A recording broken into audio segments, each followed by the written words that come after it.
Good morning, সবাই নিশ্চয়ই খুব ভালো আছেন। এখন বাজতেছে 11টা, আর সকাল 11টা বাজে ঘুম থেকে উঠে ফাউজার অবস্থা। ফাউজা আজকে বিজয় দিবস 16ই ডিসেম্বর, সেটাও সেলিব্রেট করতেছে, সাথে মিনিও আছে। সব একত্রিত হয়ে দুষ্টুমির মেলা বসেছে এখানে। ওরা একত্রে থাকলে যা করে, আর মিনিকে কোনোভাবে ঘুমাতে দিচ্ছে না, রোদ পোহাচ্ছিল। এই যে কীভাবে 16ই ডিসেম্বর সেলিব্রেট করতেছে। ফাউজা একটা ফ্ল্যাগ নিয়ে আজকে সারা দিন তার দুষ্টুমির কার্যক্রম চলেছে। আর এইখানে রোজ আর মিনিকে কেন রোদ পোহাতে ডিস্টার্ব করতেছে, তাই সে লাফালাফি, কামড়াকামড়ি, চিল্লাচিল্লি যা পারতেছে তা করতেছে। এক পর্যায়ে তো রোজ আর হাত কামড়ায় ছিলেই দিছে। দেখি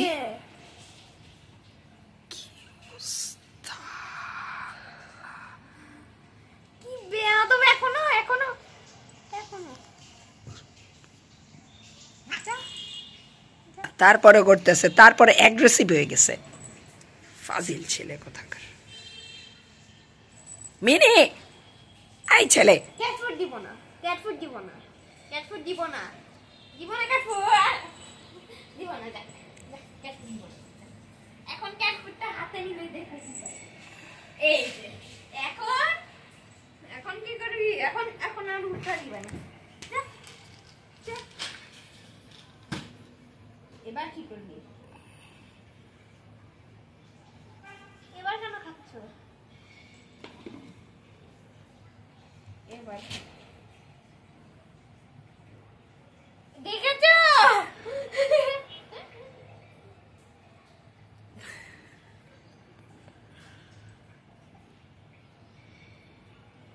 আসসালামু আলাইকুম, ওয়েলকাম ব্যাক। আজকে 16 তারিখ, মানে 16ই ডিসেম্বর। আজকে আমাদের বিজয় দিবস। তো হচ্ছে আমার গলা ঠিক হয় নাই, গতকাল কোনো ভিডিও করতে পারি নাই, কারণ গলার কারণে গলার অবস্থা খুবই খারাপ। সব কিছু ঠিক আছে, বাট গলা তো এই জন্য। আর আজকে তো তারপরও একটু ঠিক আছে, গতকাল কথাই বলতে পারি নাই, গলার অবস্থা এত খারাপ ছিল, আওয়াজই বের হয় নাই মুখ দিয়ে। তারপরে আজকে যতটুকু বের হচ্ছে কথা বলতেছি। তো আজকে একদম এখন বাজে দুপুর 12টা থেকে ব্লগটা শুরু করলাম, কারণ ঘুম থেকে উঠছি দেরিতে। আজকে ছুটির দিন, বাসায় আছি, তো একটু বেলা করে ঘুম থেকে উঠা, তাই ভাবলাম একটু শুরু করে দেই ব্লগটা। গতকাল তো কোনো শ্যুট করতে পারি নাই, কারণ কথা বলা যাচ্ছে না, তো আর কথা না বলা গেলে কি ভিডিও করব। তো যাই হোক, আজকে একদম দুপুর থেকে স্টার্ট করলাম। আর আজকে একটু বাইরে যাব, আজকে আমার ভাই ছোটটার বার্থডে। তো কিছু গিফটস নিব, আর ফাউজার জন্য গিফট নিতে হবে, কারণ ফাউজার হচ্ছে 19 তারিখ বার্থডে। তো ওর জন্য গিফট নিব, সবাই আমাকে দায়িত্ব দিছে ওর গিফট কেনার। আর আজকে কোনো কেক টেক বানাবো না, কেক বানাবো হচ্ছে 19 তারিখ। এবার কারো বার্থডেতে আমি কেক বানাইনি, এবার প্রথম কারো বার্থডেতে কেক বানাই নাই।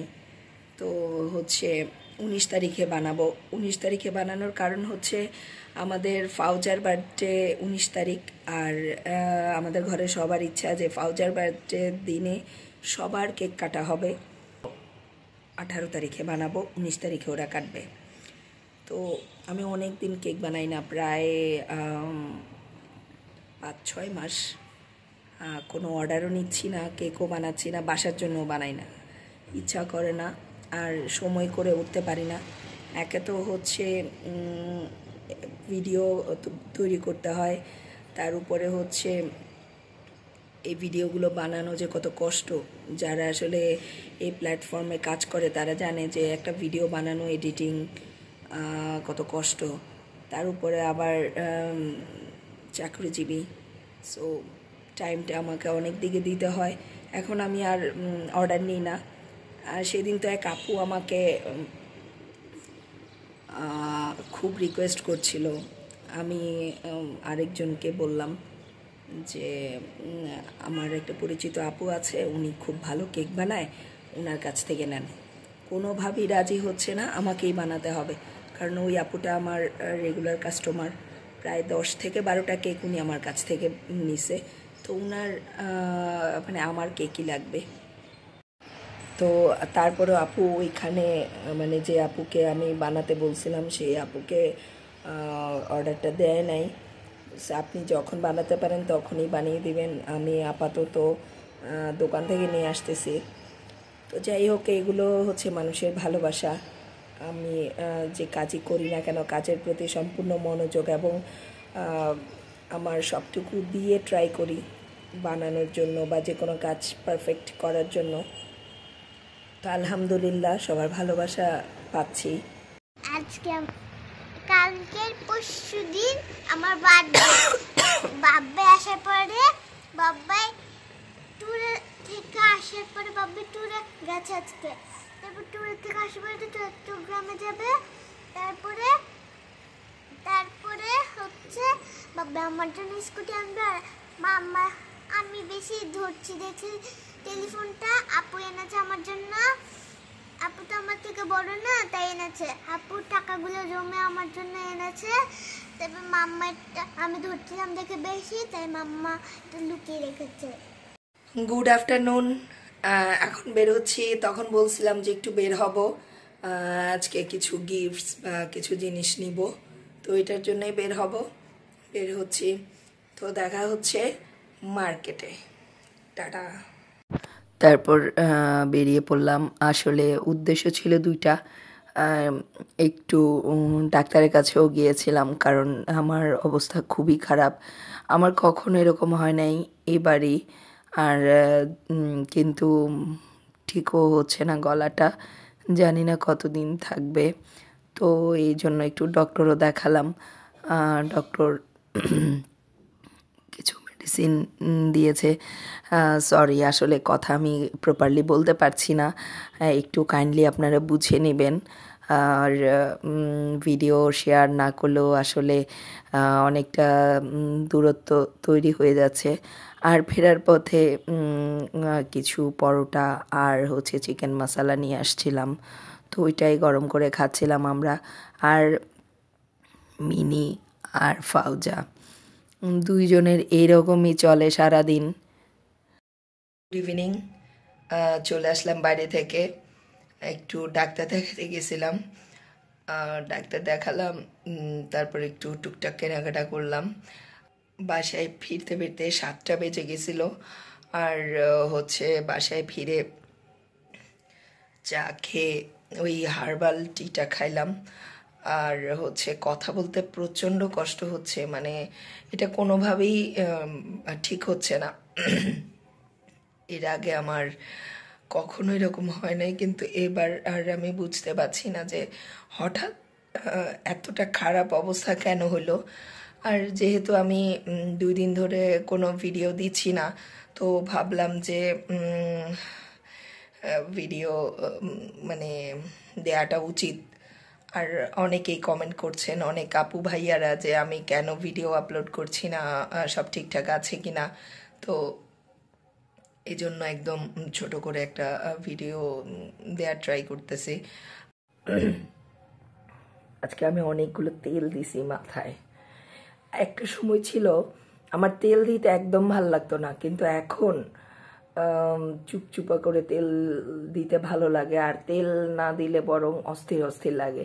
আর এখন যেহেতু একটু অসুস্থ, আরও তেল ছাড়া মানে অসহ্য লাগতেছিল। আর গতকাল রাতে তো একদমই ঘুমাতে পারি নাই, মানে এত অবস্থা খারাপ ছিল। প্রচণ্ড কাশি হচ্ছিল, বুকে পেইন হচ্ছিল। যাই হোক, যে কথাটার জন্য মানে আমার হাঁসফাঁস করছে, কথাটা বলতেই ইচ্ছে করতেছে, সেটা হচ্ছে আজকে অনেক দিন আমি ইউটিউবে কিছু ভিডিওস দেখছি। তার মধ্যে অনেক আপুরাই কিছু ভিডিওস আপলোড দিচ্ছেন, যেগুলো আমার ভালো লাগে না পার্সোনালি। সেটা হচ্ছে আমরা যারা ইউটিউবে কাজ করি, ইউটিউব, ফেসবুক, এই প্ল্যাটফর্মগুলোতে কাজ করি। সেখানে আমরা কিছু ভিডিওস শেয়ার করি। সেই ভিডিওসগুলো হচ্ছে আমরা দৈনন্দিন জীবনে যেরকম কাজ করি, যাদের চ্যানেলটা ব্লগিং চ্যানেল, মানে আমরা সারাদিনের লাইফস্টাইলগুলো শেয়ার করি। তার মধ্যে থেকে কিন্তু আমাদের লাইফস্টাইল বলতে আমাদের সম্পূর্ণ লাইফস্টাইল না, আমরা কি করছি, কি খাচ্ছি, টুকটাক ভালো লাগা মন্দ লাগাগুলো শেয়ার করছি। তারপরে অন্যান্য চ্যানেলও আছে অন্যান্য টাইপসের, সেটা হচ্ছে কেউ ট্রাভেলিং ব্লগ শেয়ার করে, কেউ কুকিং ব্লগ শেয়ার করে, এরকম আর কি। তো অনেক আপুরাই দেখি নিজেদের পার্সোনাল কিছু কথা শেয়ার করে। এক্সাম্পল, হাজবেন্ডের সাথে আমার ঠিক ভালোভাবে পড়ছে না, আমার সংসারে অশান্তি, হাজবেন্ডের এক্সট্রা ম্যারিটাল অ্যাফেয়ার আছে, হাজবেন্ড আমাকে বকাঝোকা করেছে, আরও অনেক কিছু। তারপর কিছু আপুরা তো আরও ভয়াবহ অবস্থা, শাশুড়িদের নামে অনেক ধরনের দুর্নাম করে। আমার কথা হচ্ছে, এটা আমার কাজের জায়গা, অবশ্যই বলবো কাজের জায়গা, কারণ আমাদের ভালো লাগা থেকে ভিডিও শেয়ার করি, সেখান থেকে কিন্তু আমরা একটা অ্যামাউন্ট আর্ন করি। সো আমাদের এটা কাজের জায়গা। তাহলে এখানে আমরা আমাদের শেয়ার করা উচিত এমন কিছু জিনিস যেটা থেকে আরেকজন মানুষ ইন্সপায়ার হয়ে কাজটা করবে এবং সমাজের ভালো হবে। এমন কোনো কিছু শেয়ার করা উচিত না যেটাতে আমাকে এবং আরেকজনকে বিপদে ফেলে। তো ভাই, শাশুড়িটাও আমার ঘরের, হাজবেন্ডও আমার নিজের। তাহলে হাজবেন্ড, শ্বশুর, শাশুড়ি, দেবর, ননদ, যা, এদের দুর্নাম করে আমি কি টাকা ইনকাম করছি, বা আমার অবস্থানটা আমি কতটুকুতে নিয়ে যাচ্ছি, কেন করছি? প্রতিটা সংসারেই সমস্যা আছে, প্রতিটা মানুষের জীবনেই সমস্যা আছে। তাহলে সেটা কেন আমাকে সোশ্যাল মিডিয়াতে শেয়ার করতে হবে? আমার ভালো লাগাটুকু শেয়ার করি, আমার কিছু কাজ আমি শেয়ার করি, ততটুকু পর্যন্ত ঠিক আছে। আমার পার্সোনাল লাইফ টেনে হিচড়ে কেন আমি সোশ্যাল মিডিয়াতে নিয়ে আসবো? পার্সোনাল জিনিস পার্সোনাল থাকা উচিত, একটা লিমিটেশন থাকা দরকার সব কিছুর। আমি আমার হচ্ছে আজকে বেশি মেজাজ খারাপ হয়েছে। কয়েকজন ব্লগার আপু আছেন যাদের হচ্ছে খুব ভালো একটা পজিশনে আছে, আমার ভিডিও এত মানে মানুষ দেখে না বলতে খুব অল্প সংখ্যক ভিউয়ার্সে আমার ভিডিওস দেখে। কিন্তু যে আপুরা এই ধরনের কথাগুলো বলে, তাদের হাজার হাজার লাখ লাখ ভিউয়ার্স, তাদের এক একটা ভিডিওতে 50,000, তারপরে 70,000 এরকম ভিউজ। তো আমার কথা হচ্ছে, আমি 70,000 50,000 মানুষকে আমার সংসারের কষ্টটা, দুঃখটা শেয়ার করে কিছুটা কি কমাতে পারবো? বরং আমার সম্পর্কে আরেকটা মানুষের একটা বিরূপ ধারণা সৃষ্টি হতে পারে, বা আমার হাজবেন্ড, আমার শাশুড়ি তাদেরকে খারাপ ভাবতে পারে। আর আমার দরকার কি? ওরা ভালোই না, আমি নিজেও ভালো না, সেটা আমাকে প্রেজেন্ট কেন করতে হবে? আমার কেন আমার সংসারের মানুষগুলোকে তাদের কাছে ছোট করতে হবে? পার্সোনাল সম্পর্ক ভালো নাই থাকতে পারে, আমার হাজব্যান্ডের সাথে আমার সম্পর্ক নাই থাকতে পারে, আমার শাশুড়ির সাথে আমার সম্পর্ক নাই থাকতে পারে, সেটা কেন আমি সোশ্যাল মিডিয়াতে শেয়ার করব? আমার জিনিসটা ভালো লাগে না। আমাকে দেখে আরেকজন মানুষ একটা কাজ শিখবে, একটা কথা শিখবে, যে কোনো কিছুই একটা শিক্ষণীয় থাকতে হবে আমার যে কোনো কাজের মধ্যে। আমি আরেকজনকে নিয়ে কেন টানা হেচড়া করব? আমার কাছে জিনিসটা ভাল লাগে নাই, আর আমার কাছে মনে হচ্ছিল যে হ্যাঁ, এটা শেয়ার করা দরকার, তাই আমি বললাম। জানি না আপনাদের কাছে কেমন লেগেছে, তবে আমার বিষয়গুলো ভালো লাগে না, কারণ আমার কাজের জায়গায় আমার পার্সোনাল লাইফ আসবে কেন? কেন আমাকে ঘিরে যে মানুষগুলো আছে তারা ভালো নাই থাকতে পারে, ভালো নাই হতে পারে, তাদের কথা আমি কেন সোশ্যাল মিডিয়াতে তুলে ধরবো? যাই হোক, কথা বলতে পারছি না, তারপরে অনেক কথা বলে ফেলছি। কথা বলতে আমার খুব কষ্ট হচ্ছে। আর আমি এমন একটা মানুষ, কথা না বলে থাকতে পারি না। আমি সারাক্ষণ প্যাক প্যাক প্যাক প্যাক করতে থাকি। এটা হয়তো আপনারা এখন পর্যন্ত বুঝে গেছেন যে আমি চুপ করে থাকতে পারি না। আমি সারাক্ষণ একটু কথা বলতে পছন্দ করি। এতে আমাকে কেউ বাচাল বলুক, বেশি কথা বলে, টকেটিভ, আমার কিছু যায় আসে না। আর হচ্ছে আজকে আর বেশি কিছু শেয়ার করব না। আমার অবস্থা খুবই খারাপ। তো অনেক বক বক করলাম একবারে। আজকে ভাবছি যে 2-3 বার, একবার ভাবছি হ্যাঁ ভিডিও শেয়ার করব, আরেকবার ভাবছি না করব না, কথা বলতে পারছি না। তারপরে চিন্তা করলাম না, এইভাবে আমার যারা বন্ধু বান্ধব আছে তারাই তো বন্ধু বান্ধব, যাদের সাথে মনের কথা বলা যায়। এই যে আমি এতক্ষণ আমার মনের একটা খারাপ লাগা যেটা আপনাদের সাথে শেয়ার করলাম, তো আপনারা তো আমার বন্ধুই। তো এই জন্যই বকবক করতে চলে আসছি। আর ভাবলাম যে না, একবারে ভিডিও না শেয়ার করা থেকেও 2-একটা কথা বলে আসি। কষ্ট হলেও কথা বললে ভাল লাগবে, এই যে আমার ভালো লাগছে এখন শেয়ার করার পর। তো যাই হোক,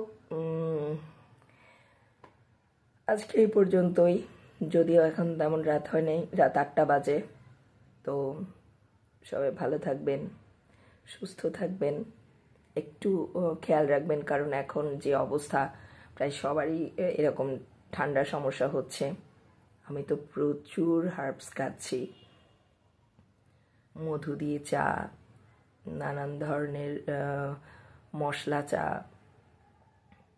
মেডিসিন, কিছুতেই কিছু হচ্ছে না। জানি না এই সিচুয়েশন আর কতদিন আমাকে টেনে নিয়ে যেতে হবে। আমি মানে সহজে ডাক্তারও দেখাই না, ওষুধও খাই না, এটা আমার একটা সমস্যা। আর আমার আশেপাশে যারা আছে তারা আমাকে মেডিসিন সামনে মুখের কাছে এনে দিলে তারপরে আমি খাই, আমার একটা অভ্যাস আছে। আর যারা মেডিসিন নিচ্ছে তারাই সুস্থ হচ্ছে না, দেরি করে সুস্থ হচ্ছে, আর আমার যে কি অবস্থা হবে আল্লাহই মালুম। যাই হোক, কোনো সমস্যা নাই। তো আজকে এই পর্যন্তই। সবাই একটু দোয়া করবেন মন থেকে, আমি যেন খুব তাড়াতাড়ি সুস্থ হয়ে যাই। তো আজকে এই পর্যন্তই, ভালো থাকবেন, সুস্থ থাকবেন, আল্লাহ হাফেজ।